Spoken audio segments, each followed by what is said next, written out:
இப்போ தமிழ்நாட்டு அரசியலை பொறுத்தவரை காரணங்கள் தான். ஆதரவு வாக்குகளை கடந்து எதிர்ப்பு வாக்குகள் தான் யார் முதலமைச்சராக வர வேண்டும் என்று தீர்மானிக்கும். எனவே இந்த ஒரு மாத ஆட்சி இருக்கிறது இல்லையா, தமிழக வெற்றிக் கழகத்துடைய ஆட்சி.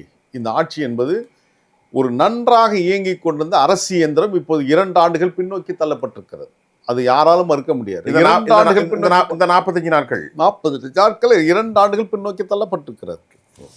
அப்போ இந்த ஆட்சி ஏதோ ஒரு 10 ஆண்டுகள் நடந்த ஒரு ஆட்சி போன்று ஒரு வெறுப்பும் சலிப்பும் மக்கள் மத்தியில் வந்திருக்கு. வாக்களித்தவர்களே இன்னைக்கு அந்த சலிப்பு நிலைக்கு தள்ளப்பட்டிருக்கிறார். நீங்கள் சொல்வது சரிதானா? நீங்கள் மிகச்சிறந்த கல்வியாளர், மிகச்சிறந்த பேச்சாளர்.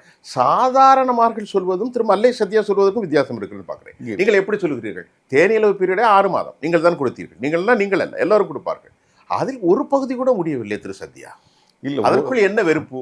அதற்குள் என்ன வெறுப்பு உங்களுக்கு? சொல்லுங்கள். குறைந்த நீங்கள் எதையோ மனசில் அசை போடுகிறீர்கள். நிச்சயமாக இல்லை. ஆனால் தமிழ்நாட்டுடைய சட்டம் ஒழுங்கு நிலைமைகள் எப்படி போயிட்டு இருக்குது, அமைச்சருடைய செயல்பாடுகள் கணிக்கப்படுகிறது. பல்வேறு கூறுகளில் நாம் பார்த்தாகணும். அரசியல் நிலைப்பாடுகள் நீங்கள் விஜய் ஒரு விதிவிலக்காக இருக்கலாம். He can be exemption. Very good. ஆனால் விதிவிலக்குகள் விதிகளாகாது.